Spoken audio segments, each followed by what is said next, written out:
এক ভাই লিখেছিলেন, হুজুর, রোজা রেখে যদি আমি বমি করি তাহলে কি আমার রোজা ভেঙে যাবে এবং পরবর্তীতে কি আমার রোজা কাজা আদায় করতে হবে?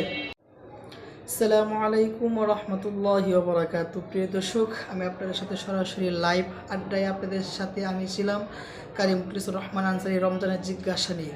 তখন কমেন্ট বক্সে এবং আমার ইনবক্সে কিছু প্রশ্ন এসেছিল, যেগুলোর জবাব আমি সময়ের স্বল্পতার কারণে আমি দিতে পারিনি। এক ভাই লিখেছিলেন, হুজুর, রোজা রেখে যদি আমি বমি করি তাহলে কি আমার রোজা ভেঙে যাবে এবং পরবর্তীতে কি আমার রোজা কাজা আদায় করতে হবে?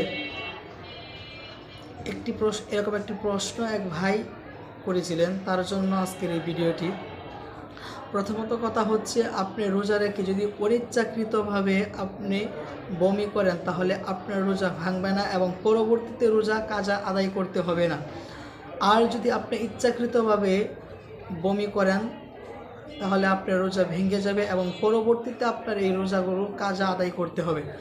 এখন এখানে দুইটা প্রশ্ন থাকে, অনেকে বলে থাকে ইচ্ছাকৃত আর অনিচ্ছাকৃতই হোক বমি করলে রোজা ভেঙে যাবে। যারা বলে অনিচ্ছাকৃতভাবে বমি করলেও রোজা ভেঙে যায়, এটি একটি ভিত্তিহীন কথা, এটি একটি ভুল কথা। অনিচ্ছাকৃতভাবে বমি করলে রোজা কখনো ভাঙবে না এবং তার পরবর্তীতে তার কাজা আদায় করতে হবে না। ইচ্ছাকৃতভাবে বমি করলে রোজা ভেঙে যাবে এবং পরবর্তীতে সেই রোজাগুলো কাজা আদায় করতে হবে।